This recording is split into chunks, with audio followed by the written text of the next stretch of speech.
I got to get 4 sheets of this up on the roof of the van.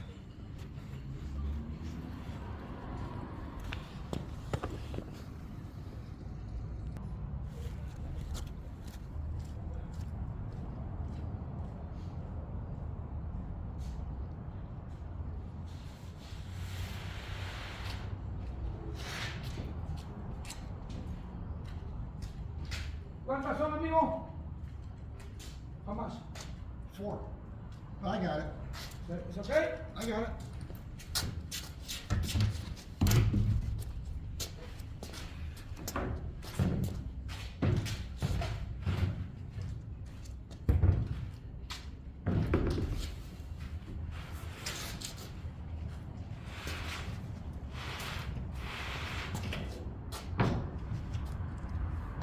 Okay. It's okay? Thank you.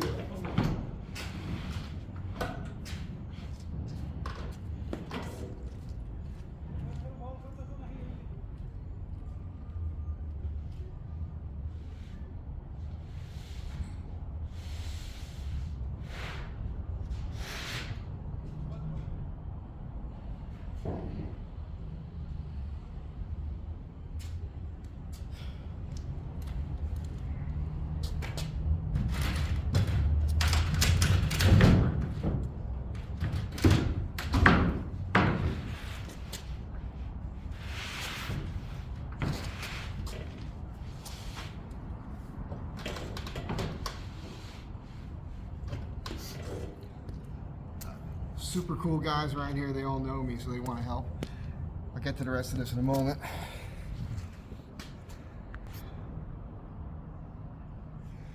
Typically I'll use a ratchet strap, but I got these, I keep all my ratchet straps and everything in this little box here behind the seat. And I just got to reach in here and get what I'm looking for. What I'm really looking for are these. These are surfboard straps. Let me find the other one and I'll get those up on there.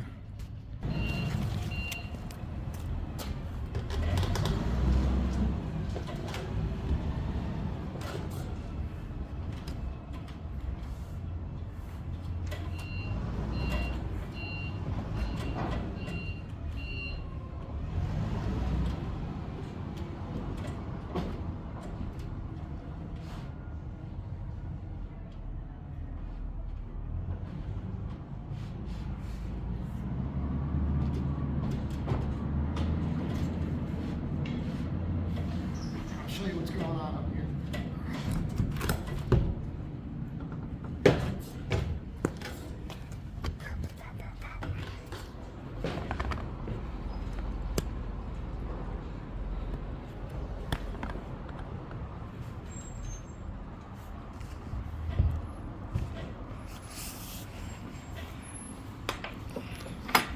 I've got these D-rings.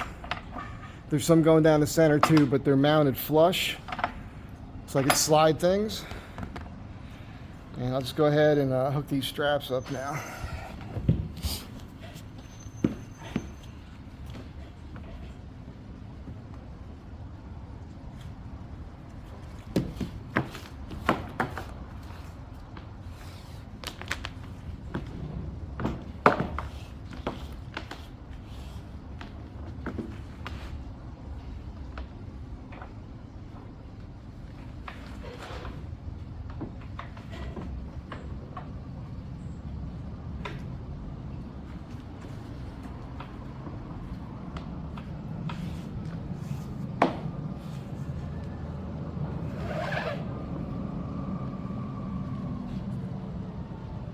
I'm not too worried about the load sliding. I'm not going very far. And there's enough surface area.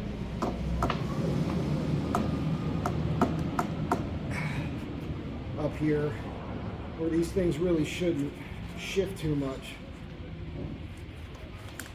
We'll see how it works out. I'm sure it'll be fine.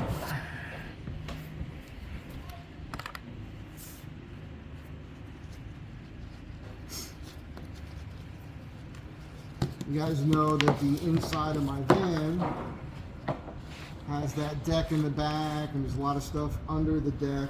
So putting stuff up on the roof makes sense. It's the reason I built the roof deck.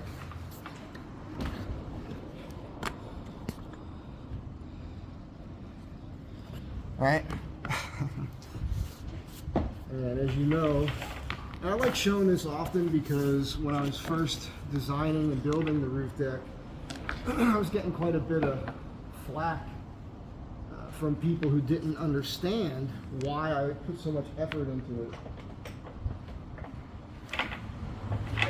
The reason I put so much effort into it was because I've been doing this for decades, and I knew I was going to utilize this roof deck far more than like van lifers do. Like van lifers, they put this up there and they think it's cool and they use it, but they used to hang out on, you know, and I'm actually using it for work all the time. All the time. All right, let's get to the shop. You watch me take all this down now. It's a chilly, windy morning here in Los Angeles. The thing about having a load on your roof is no matter how well you secure it, you want to be mindful of your driving, because you don't want to have to brake hard suddenly, because your load can shift. And I've had a couple very close calls with that in the past, both here in the city, but also I had a bad situation once in Texas, in West Texas, when I was working on a hunting cabin out there near Paducah. That was like 30 miles or so north of Paducah, I think. I forget, but it was in the middle of nowhere. And I had to drive up to the town north of there to get lumber, Childress maybe, and I had over a ton of material on the roof, and I mean, no joke, all 2x10s, 2x8s, pressure treated stuff, and long stuff, 16, 18 foot lengths. And I almost missed my turn, and I was flying, and I hit the brakes, and the whole load slid on the roof. And there I was, and I didn't have this system. I had the factory rack on there that I had mounted these hardwood pieces to, I made it flat across the top, and I had a piece of plywood up there, 4x8 sheet. That was it. This is much longer, and this is over 9 feet long. And well, you saw there's 4x8 sheets up there, but the deck is much wider. I forget how wide this deck is. I think it's like 56 inches wide or something. So that gives me enough room to have those D-rings on outside of 4 feet with plenty of room. Of course, I can also strap to the rail system I put on the outside of the rack. So anyhow, you just want to be careful. And being in the city, it's extra crazy because somebody could just stop for no reason in front of you. So a pedestrian or a kid or a cyclist or whatever can kind of just jut out in front of you, and suddenly you've got to hit your brakes. So, you know, pay attention to what you're doing, head on a swivel kind of thing, situational awareness. So I'll be there in another couple minutes. All right, my typical morning shop setup here. I can tell you're crooked. Trying to straighten your ass out here.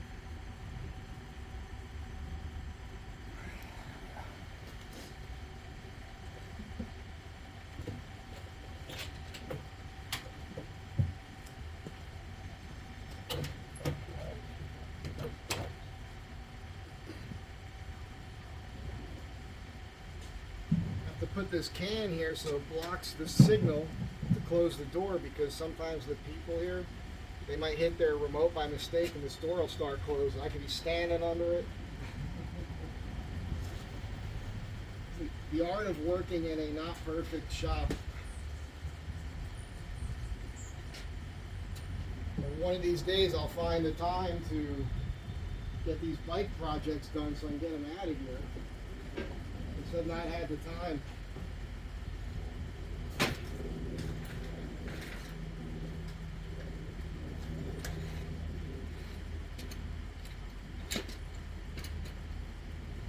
Not into the bikes right now. I don't know when I will be again. There's too much going on in life. it might be time to sell off a lot of the bikes and bike stuff.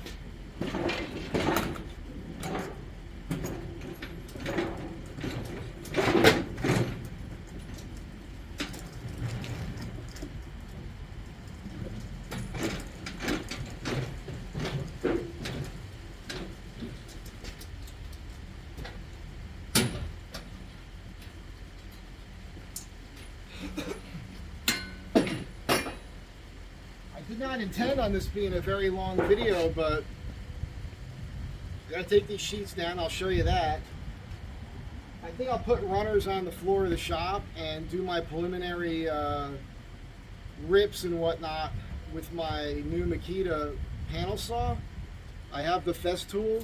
I've used that for years and I really like it, but the cord, the size of it, using the Fest tool vacuum, all that's very cumbersome, and I've been using the Makita cordless system. It's much faster and easier.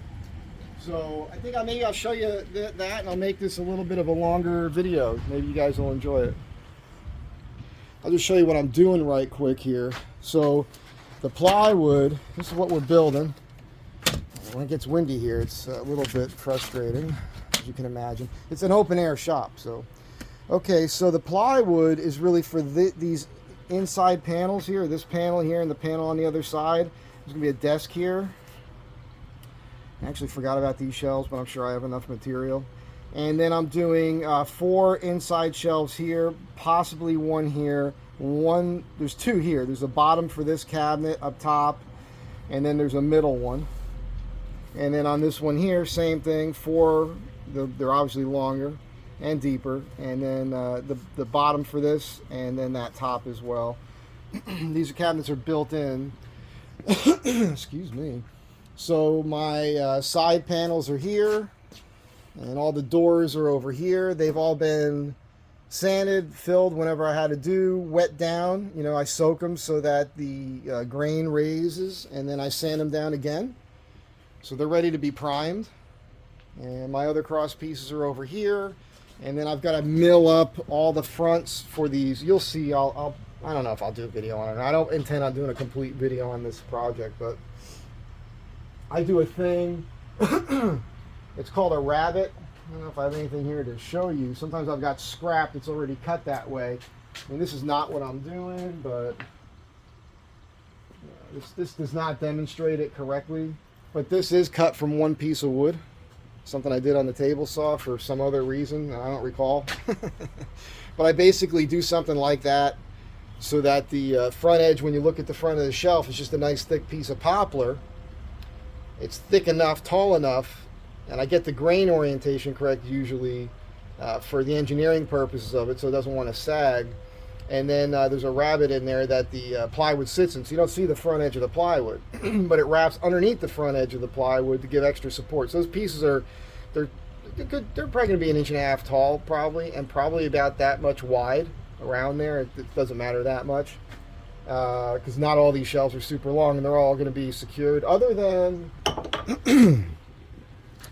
like this upper shelf here is going to be secured by at this cross member and this cross member here, those supports there that these 2 center doors hang on. So that'll be good. And obviously the shelf here is connected to this whole piece here, this rail. I'm basically building a kit. That's what I'm doing. I'm making all these parts. I'm going to put blocks in and whatnot to register my parts. So when I go in and I install this, I work alone. As you know, you see me, I'm always working alone. So I have to make things in a way so when I go to put them together, it's like joinery. I'm creating joinery from parts. I'm not necessarily cutting them in. I did do real joinery on the doors. Obviously, I did mortise and tenons for all the doors and all that. So when I put a piece up and I go to put another piece up, I have ways to lock things together so they kind of hold themselves together until I can get to put a set screw in it or something like that. The wall, this back wall here that this is being attached to is out of plumb, like 1.5 inches or something. So this rail here on that panel is much wider than it needs to be. This also means these 2 panels that this desktop floats between, they have to be cut wider and cut on the proper angle to fit flush against the back wall and yet still remain plumb here on the front side. and all the shelves have to be cut wider or deeper than they need to be, and I'll fit each one because they're going to taper taller as they get, or deeper as they get higher up in the cabinet. I don't have that much of a problem with this one. That wall's more plumb, although there's a bump in the wall down here that I'm gonna have to scribe. So it's, you know, you're working in an old house, it's not everything's square and plumb or level. The floor's out of whack. So I made all the doors an inch longer. So once I set the cabinet and get that right, I have to get my exact measurement on both sides of each door. And fortunately, the way the floor has settled, keep in mind, I went underneath this house in this exact spot, and I lifted the whole house up, I think like 2.5 inches or something. It was sagging there, and I put beams in, and it was a nightmare of a job to do, but I did it. And so even though the floor is flatter now, and it's not a soup bowl anymore, and the center of the house is supported, finally, it's still not perfect, right? And it's not going to be. The house it's a 100-year-old house.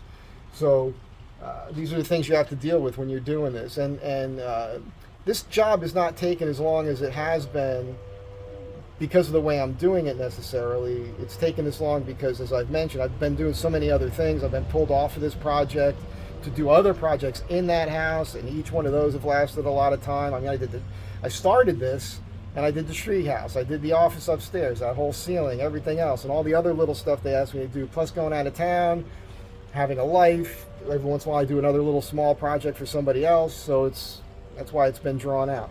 But I'm on the home stretch here. Once I get all these parts made and sanded out, I'm going to pre-prime everything. And I might paint some of the parts, but once I get them in, everything will be hand painted. So that's what's happening. Let me get these sheets down.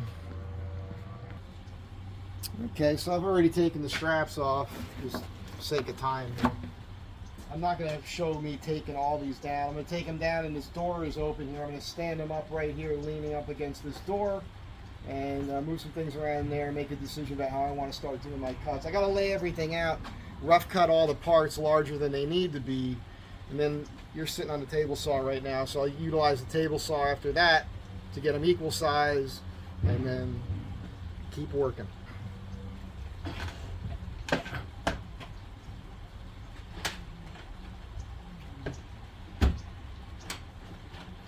That's never happened before.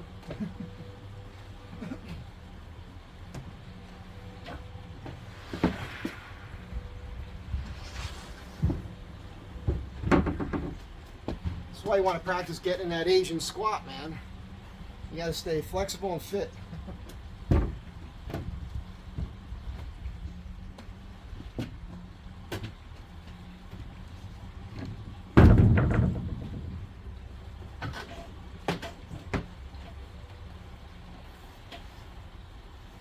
I love this Harbor Freight step right here. They're cheap and they work pretty well. And if you break one, no big deal to get another one.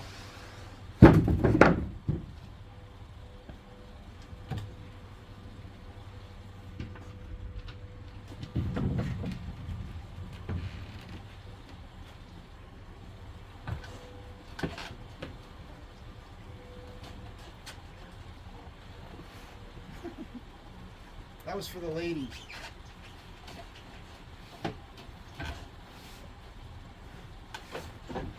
And I suppose some of the fellas, gee whiz.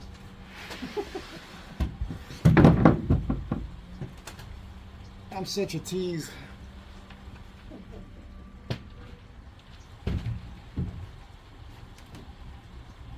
All right, last one. Oh shit. So I scratched this one up. There's got to be something up there that I hit. So I got to be mindful of that. It's not the end of the world because any scratches or dings or anything in any of this at this stage don't matter because they could be filled, swelled, sanded. Once the finish is on, you'll never know it happened.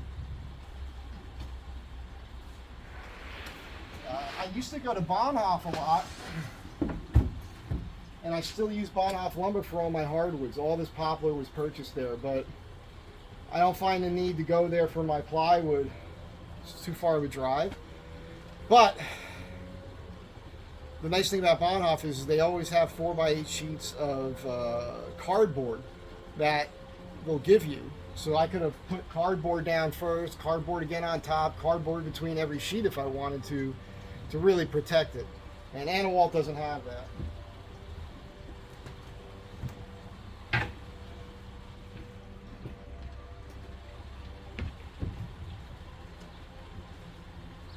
All right, so I don't know if you see more video, then you see more video. I don't know what I'm doing. I never know what I'm doing. I pull this car out every day and I got to park it every morning, and it's an elderly couple. I love these people, but you know, driving, they really like when I am here because I turn their car around. So when they need to use it, all they got to do is pull straight out. So when they come in, if I come in and the car is in there the other way, I always pull it out of the driveway and turn it around for them. And as I was mentioning, at the end of the day, everything has to move so I can park that car. So it's nice to have this space, but it's not perfect. All right. And one day I'll have a shop. My machines will be set up and they just stay there. I don't have to move them every single day. Oh, that would be so wonderful. This plane just flew through here, and it's funny. All right, so I'll be doing the sheets down here. I kind of screwed up. So I've got these Festool rails, and I've got another one that I couldn't find because I just remembered I designed this deck here so I can store the rails inside here, and my 50-something inch rail is in there. So when I cross cut a couple of these, I'm just going to snap a line and do it with this saw here. Yeah, I can get them out. For those of you who haven't seen this, you know, I got a kitchen in there, and that folds down as a cutting board, and this is a refrigerator there, and this is 300,000 gallons this thing will filter out of a cesspool. It's a NATO lifesaver jerry can. And this guy's been out here with his leaf blower for an hour already. I don't know, he just gets off on listening to the noise. Anyhow, for me to get this out of here, I've got to loosen this. I've got aluminum on each side, and it just folds over, and then this whole deck slides out. But I put this temporarily in here, so I'd have to remove that too, and it will take too long for me to get to that. So I'm just not going to do it. Also, a button on my shirt caught this handle and pulled this door right into my head. Can you see this here? I just whacked myself in the skull again. I'm telling you, it happens every single day practically. It's like the universe wants me to be concussed perpetually. It's ridiculous. I'm getting a little tired of it. By the way, the music, I can play this on YouTube. This is my buddy Shakin' Steve back in Jersey. Yeah, this band, The Fugitive Kind. He grew up with the guys from Dramarama. He was their original bass player growing up. So I've met all those guys and hung out with them in the green room and at different concerts and things around. Stone Pony one time, that was cool. And but Shakin' Steve's one of my best friends. I actually talked to him on the phone yesterday for like 2.5 hours. Awesome cat. He was the DJ at Yakka Yak in Seaside Heights for like forever.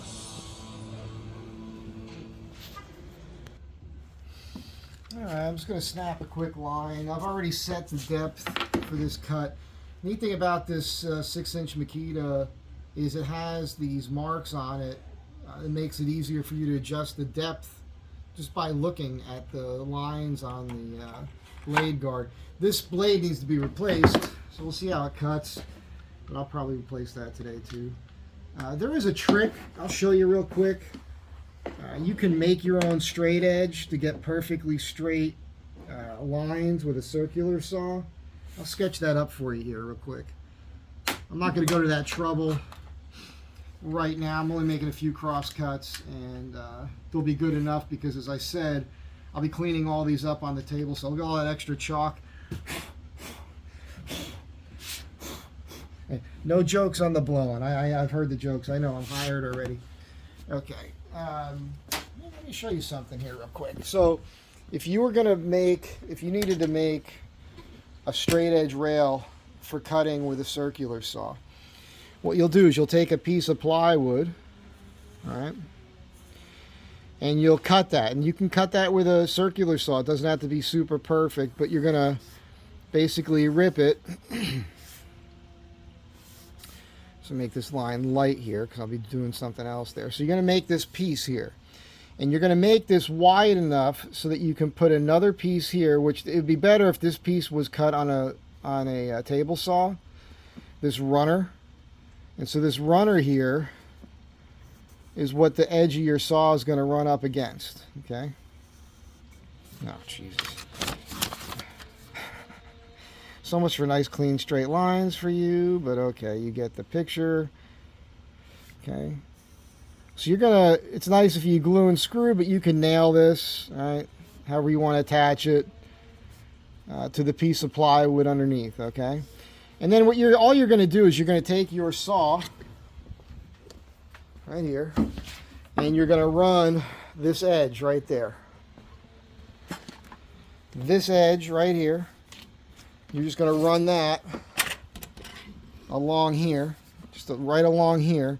And what that's going to do is that saw then is going to cut this off, this piece off here, and you're going to have a perfectly straight line. Right? This will all be gone. This will disappear. It'll just fall away. Right? And what you're left with is exactly what you need to run from the edge of the back side of this plate on this saw right up to the edge, the back edge of the blade. Right? Exactly. Right to here, right to that tooth. And so after that, all you have to do is make 2 marks on your material and clamp this down and run it. Now, what you could do these days is you can go out and buy some thin pieces of foam. And if you really want to make this super kooky, you can put dado, like 3 or 4, as many as you want, little dados, right, underneath this piece. Do that with a router, do it with a table saw, whatever. I'll show you what it looks like from here. A dado is just precisely removing material to a precise depth, right, that you will determine on your own based on the materials you're using. And you end up with this piece here. This would be the underside, right, of plywood. I mean, I'm just drawing this out for you because some people have a problem visualizing things, right? And what you would do then is in these slots that you're cutting, right, you would have already purchased some sort of like a rubber foam, kind of like what you see here. And you would insert that. It's like you could do a double stick tape. Sometimes they sell like weather stripping that's peel and stick, which would work fine. And then you could just lay this on something, and 3 of them would be really nice because that foam is anti-skid automatically. So you can just lay this on your material, pencil line to pencil line, set it down there, and just the weight of this will hold it in place. When you're pushing your saw across, place your hand on it, apply some pressure, and this won't move. So you get perfectly straight lines every single time. So you can make a bunch of these. That'll work fine. But let me break out the panel saw and explain how that works on these rails. All right, so here we are. So the bottom of this has a slot cut out of it, and that rides on this here. And when I plunge this down, right, and so that rides right along there. So again, I just put this from end to end. Now, this is a long piece here, and when I'm running something that long, I'll typically put that up on a table or something, and I'll use these. These are the Festool clamps. These are really cool because they're designed to work with the rails. They will slide right in here. Okay, and then you can clamp this to the material you're cutting, and or even sometimes the surface under it that you're resting it upon. So it just locks it down and keeps it from moving on such a long run. I've had these for a long time. Gee whiz, probably over 20 years. My Festool dust extractors there. That's the box for a sander. That sander's out here right now because I've been using it. I love this palm sander here. This is my favorite sander of all time. I got away from random orbit sanders. This, to me, is a better finish. Flatter. I used random orbits for years, but trust me on this. If you're a wood guy and you're doing finishing, this is it. That's it right there. I also have a Makita cordless. It's in the, I don't know where that is. Oh, it's right here. I put it in here because I'm trying to have a full cordless kit, right? So I can go anywhere and do high quality work. This thing here, it's obviously larger. This is amazing. This is the same finish as that Festool. It's really, really amazing. It didn't come with this box. This box came with my router as an extra. This came with a double charger in it, and I have a few of those. I don't need to keep the charger in the box, so that worked out great. This vacuum you can plug into all these saws. This is not the automatic vacuum. It's not their best one. The better one's like $500. I would like to have that. It works with this here where when you hit the switch, it'll come on automatically. Right now I have to manually turn that on when I make these cuts. I'll show you a couple cuts real quick, and then I got to get to work here. But this takes 2 of the 18-volt batteries to operate correctly. And yeah, it's just really interesting to me and super cool that Makita made their stuff to work with the Festool. Festool had been out for many, many, many years, decades, I suppose, before Makita came out with theirs. And the fact that they made it work with this other company that was really a wonderful thing for them to do for woodworkers, because, those of us who are, higher end, we already had good quality Festool stuff. And Festool is proprietary. Their saws work with their rails, and then DeWalt has their system, and Ryobi, all these other companies have made these. I don't know if they're calling them panel saws, rail saws, I think they call them. So yeah, to work with something I already had, that saved me a lot of money, because those rails cost a lot of money. But again, remember, you can always do this, guys. If you don't have a lot of money and you're not going to go out and spend the money on like a whole Festool system or the Makita, rail system and buy all those rails, you can just make these in all the lengths that you need. Put a hole in one end, hang it on the wall, and you're golden. All right? Wrist check. All right. Let me make a couple cuts, show you that, and then like I said, I got to get to work here. All right. This cut's not that important. Like I said, I'll clean it up. This is not a perfect fit. I only do this just to keep the dust down.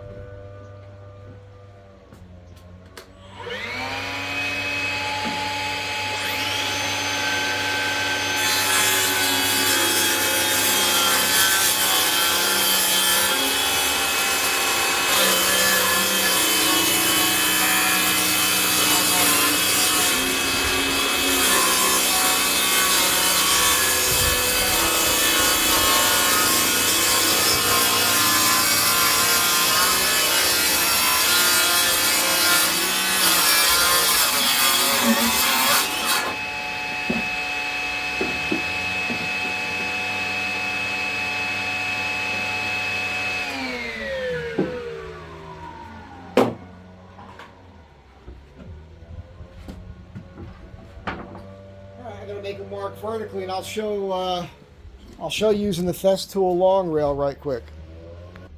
All right, so it's not a great fit with the vacuum. I wish I had a longer hose for that. Maybe I'll make all that happen at some point. Again, it's just to help keep the dust down a bit. And if you're questioning why I'm doing this on the floor like that, instead of just cutting the sheets up on the table saw, it's just, I can do it. I can take a big sheet and muscle that around. But if I just preliminarily cut these to workable sizes, then I'm going to get more accurate rips on the table saw, because when you're pushing such a big piece of plywood and you're working alone, it's real easy just to move it slightly and then screw up your rip. So this will ensure, it helps, one extra step that will help to ensure that my cuts are as close to perfect as you can make them.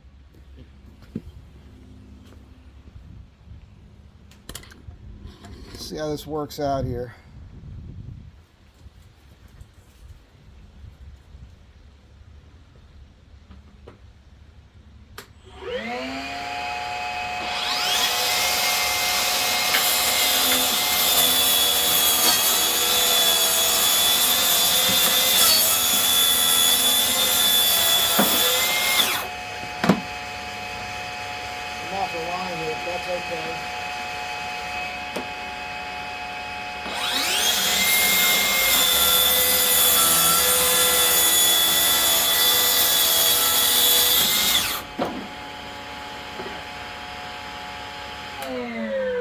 might seem like it's cumbersome or it's taking too long, but that's mainly because I'm taking the time to talk about it and show you.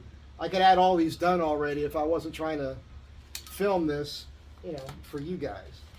But I know this is slightly off on this side, so I'm fine. I'm gonna use that factory edge to trim this. This gets split in half, and this piece here will be the two vertical pieces that flank the floating desktop, which happens to be, I think I can show that to you right quick.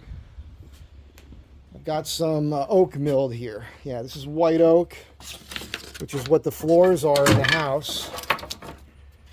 A friggin' disaster here. But this is it here. So these pieces will get glued together. And right, that's the back side. This front side has already been milled perfectly. That's perfect. This is the problem, right, with the shop. Right? So it's not a perfect space, so things fall over.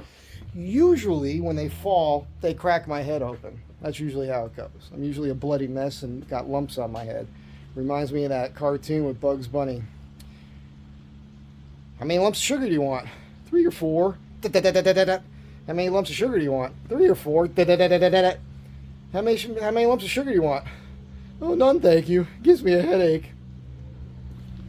You guys have a good day. Be good to one another. I'll catch you all on the next one.